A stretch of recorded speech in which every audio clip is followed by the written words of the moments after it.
Assalamualaikum warahmatullahi wabarakatuh. Baik, kami dari kelompok 3 akan menjelaskan mengenai hakikat kualifikasi dan kompetensi guru. Di mana kami dari kelompok 3 beranggotakan yang pertama ada rekan saya Anissa Fadilah. Kemudian ada saya Eka Lutfiana dan rekan saya Gina Mardia. Baik, saya Eka Lutfiana kali ini akan menjelaskan mengenai pengertian kualifikasi. Dalam Kamus Besar Bahasa Indonesia, kualifikasi adalah keahlian yang diperlukan untuk melakukan sesuatu atau menduduki jabatan tertentu. Dengan kata lain, kualifikasi diartikan sebagai hal-hal yang dipersyaratkan baik secara akademis dan teknis untuk mengisi jenjang kerja tertentu. Kualifikasi guru adalah jenjang pendidikan minimal yang harus dipenuhi oleh seorang guru yang dibuktikan dengan ijazah atau sertifikat keahlian yang relevan sesuai dengan peraturan perundang-undangan yang berlaku. Kualifikasi akademik guru dapat dicapai melalui pendidikan formal dan kualifikasi guru melalui fit dan equivalent test, di mana hal ini dijelaskan dengan kualifikasi akademik yang dibutuhkan untuk diangkat menjadi guru pada bidang khusus yang dibutuhkan. Selanjutnya yaitu mengenai standar kualifikasi guru Indonesia. Terkait dengan kualifikasi dan kompetensi guru, maka dapat dirujuk Undang-Undang Nomor 14 Tahun 2005 tentang guru dan dosen, dan Peraturan Menteri Pendidikan Nasional Nomor 16 Tahun 2007 tentang standar kualifikasi akademik dan kompetensi guru. Dapat dilihat bahwa kualifikasi guru terdiri dari yang pertama, kualifikasi akademik guru melalui pendidikan formal. Untuk yang pertama yaitu mengenai kualifikasi akademik guru PAUD atau TK atau Raudatul Atfal. Guru pada PAUD atau TK atau Raudatul Atfal harus memiliki kualifikasi akademik pendidikan minimum diploma 4 atau sarjana dalam bidang pendidikan anak usia dini atau psikologi yang diperoleh dari program studi yang terakreditasi. Selanjutnya, kualifikasi akademik guru untuk tingkat SD dan madrasah ibtidaiyah.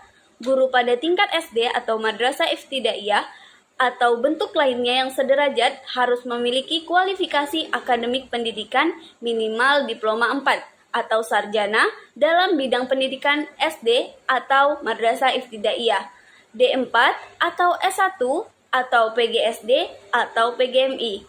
Atau bisa juga psikologi yang diperoleh dari program studi yang terakreditasi. Untuk tingkat selanjutnya yaitu kualifikasi akademik guru SMP atau madrasah sanawiyah. Guru pada SMP atau madrasah sanawiyah atau bentuk lainnya yang sederajat harus memiliki kualifikasi akademik pendidikan minimum diploma 4 atau sarjana. Program studi yang sesuai dengan mata pelajaran yang diajarkan atau diampu, dan diperoleh dari program studi yang terakreditasi. Untuk selanjutnya yaitu tingkat kualifikasi akademik guru SDLB, SMPLB, dan SMALB. Untuk guru pada SDLB, SMPLB, dan SMALB atau bentuk lain yang sederajat harus memiliki kualifikasi akademik pendidikan minimum diploma 4 atau sarjana. Program pendidikan khusus atau sarjana yang sesuai dengan mata pelajaran yang diajarkan atau diampu, dan diperoleh dari program studi yang terakreditasi. Untuk tingkat kualifikasi akademik yang terakhir yaitu guru SMK atau madrasah aliyah kejurusan. Guru pada SMK atau madrasah aliyah kejurusan atau bentuk lainnya yang sederajat harus memiliki kualifikasi akademik pendidikan minimum diploma 4 atau sarjana program studi yang sesuai dengan mata pelajaran yang diajarkan atau diampu, dan diperoleh dari program studi yang terakreditasi. Untuk yang kedua yaitu mengenai kualifikasi akademik guru melalui uji kelayakan dan kesetaraan. Kualifikasi akademik yang dipersyaratkan untuk dapat diangkat sebagai guru dalam bidang-bidang khusus yang sangat diperlukan tetapi belum dikembangkan di perguruan tinggi dapat diperoleh melalui uji kelayakan dan kesetaraan. Uji kelayakan dan kesetaraan bagi seseorang yang memiliki keahlian tanpa ijazah dilakukan oleh perguruan tinggi yang diberi wewenang untuk melaksanakannya. Baik, sekian dari saya, akan dilanjutkan oleh rekan saya. Baiklah, saya Anissa Fadila akan melanjutkan penjelasan dari rekan saya sebelumnya, yaitu mengenai pengertian kompetensi. Kata kompetensi berasal dari bahasa Inggris yaitu competence yang artinya ability atau kemampuan, capability atau kesanggupan, proficiency atau keahlian, qualification atau kecakapan, eligibility atau memenuhi persyaratan, readiness atau kesiapan, skill atau kemahiran, dan adequacy atau kepadanan. Kompetensi merupakan kemampuan untuk melakukan sesuatu sesuai dengan tugas yang dibebankan kepada seseorang.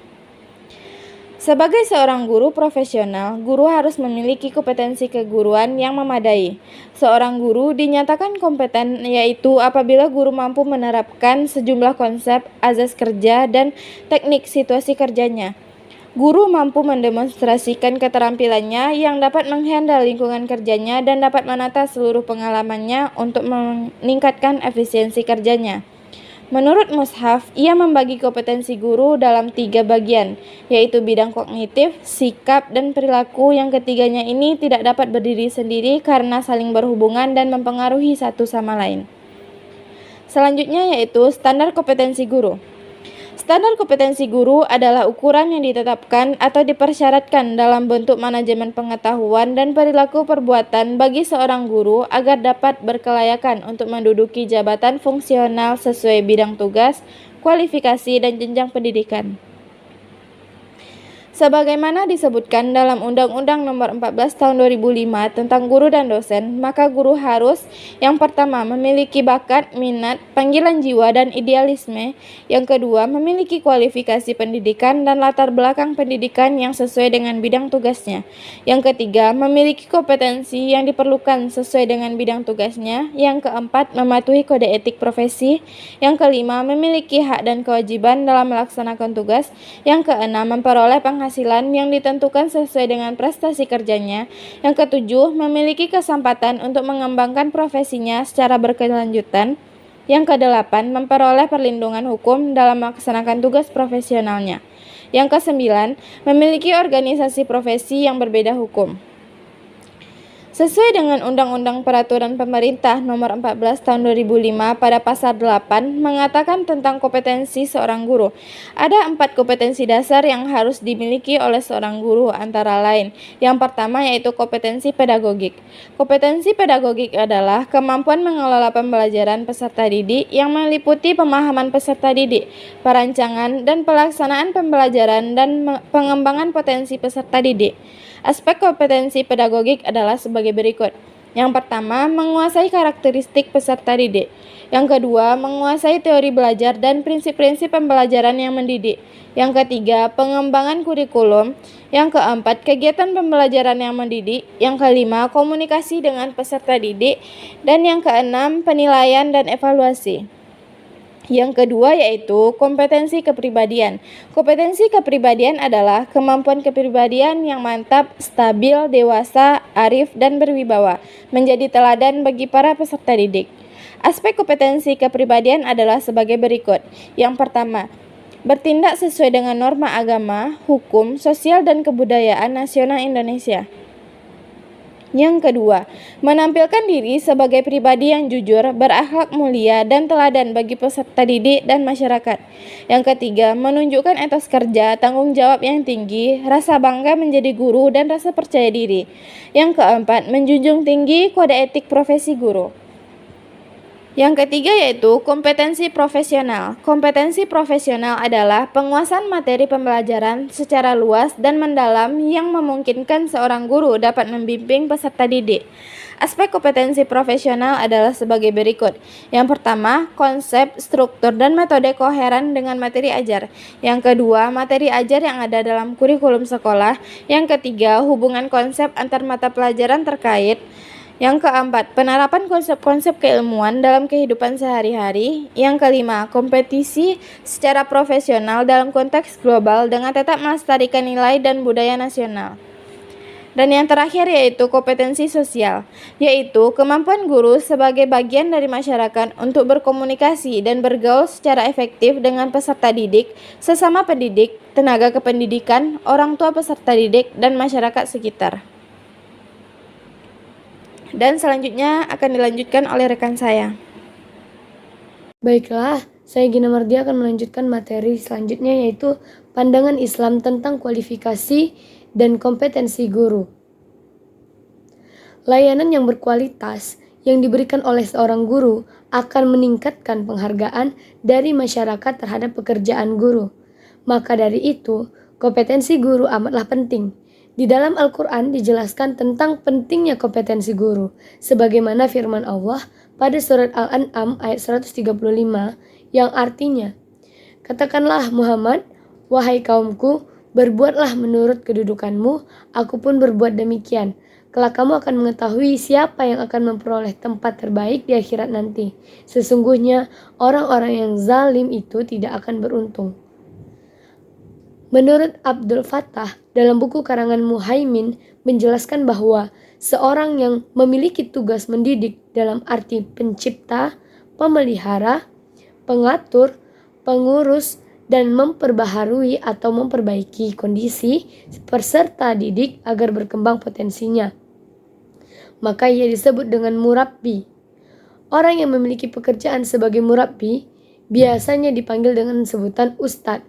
Seorang ustadz memiliki tugas dan kompetensi yang melekat pada dirinya, di antara lain sebagai muallim, yang artinya seorang pendidik itu adalah orang yang berilmu, pengetahuan luas, dan mampu menjelaskan atau mengajarkan ilmu tersebut kepada peserta didik, sehingga peserta didik bisa mengamalkannya dalam kehidupan. Lalu yang kedua sebagai muaddib, artinya apabila muaddib sebagai isim fa'il dari kata addaba yu'addibu ta'diban yang berarti mendisiplinkan atau menanamkan sopan santun, maka seorang muaddib adalah seorang yang memiliki kedisiplinan kerja yang dilandasi dengan etika, moral, dan sikap yang santun, serta mampu menanamkannya kepada peserta didik melalui contoh untuk ditiru oleh peserta didik. Yang ketiga, sebagai mudarris, artinya orang yang memiliki tingkat kecerdasan intelektual lebih dan berusaha membantu menghilangkan, menghapuskan kebodohan atau ketidaktahuan peserta didik dengan cara melatih intelektualnya atau intellectual training melalui proses pembelajaran sehingga peserta didik memiliki intelektual dan keterampilan. Yang keempat, seorang mursyid, artinya orang yang memiliki kedalaman spiritual atau memiliki tingkat penghayatan yang mendalam terhadap nilai-nilai keagamaan, memiliki ketaatan dalam menjalankan ibadah, serta berakhlak mulia. Baiklah, sekian penjelasan dari materi hakikat kualifikasi dan kompetensi guru. Semoga bermanfaat. Terima kasih. Wassalamualaikum warahmatullahi wabarakatuh.